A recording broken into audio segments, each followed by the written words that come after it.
parce que dans le domaine, viennent faire des réflexions après.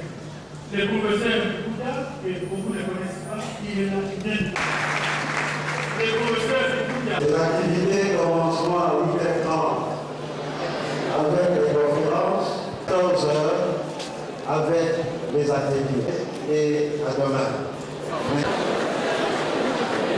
À tout à l'heure. Merci. Bonjour.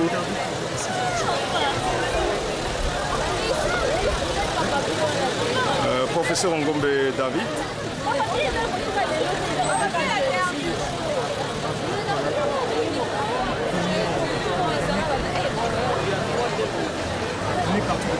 Oui. Bon, je trouve que c'est un événement extrêmement important, pour autant qu'il parle des questions d'urgence de grande actualité aujourd'hui dans le monde. Et ce colloque qui s'est fait comme une relecture de l'encyclique Laudato Si au sujet de l'écologie, des urgences écologiques, est quelque chose de très interpellant pour nous en tant qu'Africains. Nous en faisons une réception ici, nous en faisons une recontextualisation et cela fait partie, n'est-ce pas, de ce que l'Afrique peut apporter à divers milieux, à divers moments, à divers titres, n'est-ce pas, dans les réactions pour conscientiser les populations aux questions d'urgence au sujet de l'environnement. Je crois que nous ne sommes pas les seuls à le faire. Partout dans le monde, des gens ont réagi par rapport à l'encyclique du pape qui est très critique sur un certain nombre de démarches qui avaient déjà été faites en matière d'écologie. Notamment, le pape a été fort critique sur une sorte d'écologisme trop capitaliste qui en fait privilégie le bénéfice contre, n'est-ce pas, par rapport à une exploitation effrénée des ressources naturelles, comme si ces ressources seraient toujours disponibles et un jour ne peuvent pas être barbares contre, n'est-ce pas, les populations. Le pape critique ça, le pape dans l'encyclique critique aussi une sorte d'écologie dualiste, objectiviste, qui objectivise trop la nature en s'imprégnant de philosophies qui commencent déjà à partir du siècle de lumière, des philosophies trop technicistes et scientifiques, qui, n'est-ce pas, objectivisent tout, et tout cela, n'est-ce pas, au profit de l'homme et contre l'essence, les significations, les ressources de signification qu'on devait dégager au sujet de la nature. Ce qui aiderait l'homme à recréer, à nourrir des relations harmonieuses par rapport à cette même nature qu'il est en train de les traquer. Alors l'encyclique nous touche de très près aussi comme Africains parce que le pape parle de la pauvreté. Beaucoup de démarches écologistes ont été discriminatoires par rapport aux peuples pauvres, notamment par rapport au peuple d'Afrique.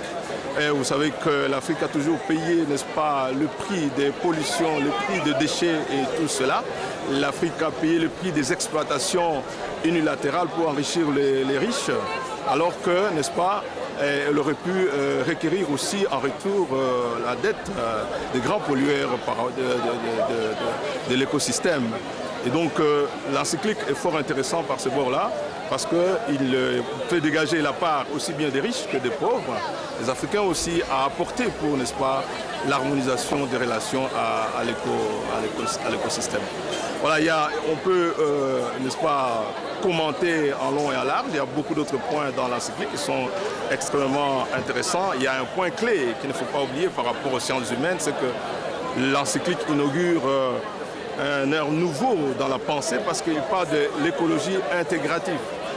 Le mot intégratif ici doit nous faire sortir, n'est-ce pas, de l'objectivisme et rationalisme techniciste comme vision du monde de la nature pour aller vers une vision beaucoup plus intégrative, globaliste, qui écoute les différents aspects des problèmes humains, des problèmes de la nature, pour trouver des solutions qui nous amènent à nous faire vivre un monde heureux où nous nous sentons frères de la nature et la nature se sent sœur de nous. Et ça en répond, n'est-ce pas, aux opinions disons, à la pensée de Saint François d'Assise, qui est le maître à penser de l'encyclique Laudato Si. Oui, cet ouvrage, c'est un collectif que nous avons sorti aux États-Unis au sujet de l'écologie, avec d'autres collègues professeurs. dans lequel j'ai représenté l'Afrique justement pour ce qui est des commentaires de l'encyclique du pape.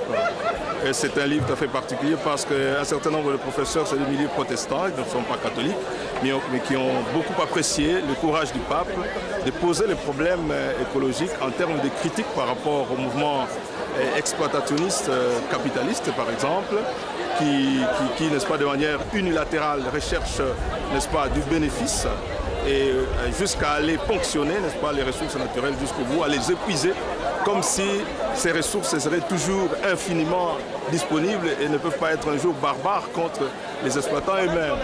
Et donc ce concept-là a été fort apprécié par le monde de collègues américains, n'est-ce pas, qui ont produit cet ouvrage avec nous. Mon texte à moi se trouve à l'intérieur, à la page 120. Et donc, il contient beaucoup d'apports de grands savants qui vraiment se sont occupés de voir quelles sont les implications pour une civilisation nouvelle que le pape est en train de proposer en termes de refondation de l'humain et à la fois de refondation des rapports de l'homme à la nature. Oui, ça c'est mon article à moi. Donc, en termes de refondation de l'humain, refondation des rapports de l'homme à la nature et des rapports de la nature à l'homme pour créer, n'est-ce pas, un common home, comme on dit, une maison commune où il fait bon vivre pour tous.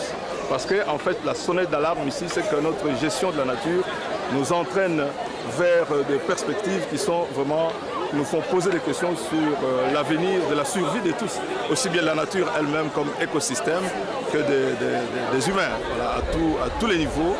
Et l'encyclique concerne vraiment tous les espaces de la Terre, en particulier chez nous. Vous voyez, on vient d'évoquer des problèmes de pollution dans lesquels nous vivons, dans les grandes villes comme ici à Kinshasa, des choses indescriptibles dans l'insalubrité. Et donc nous sommes tous interpellés par l'encyclique à une certaine éco-éducation, à une certaine spiritualité, pourquoi pas, à une certaine vision holiste, intégrative, qui nous permettent de réagir contre tout ce qui détruit l'environnement, qui est notre habitation commune, tout ce qui détruit la nature. Je souhaite que de ce colloque ressortent des propositions des scientifiques. On va essayer de filtrer cette encyclique. En relation avec ce qui se fait ici, c'est aussi intéressant parce qu'ici aussi, on parle de la réception, n'est-ce pas, de cette encyclique. Les profs vont essayer de réagir par rapport aux interpellations du pape et essayer de voir qu'est-ce qui peut être canalisé pour l'éducation de la population, n'est-ce pas, à participer à une bonne gestion de l'écologie.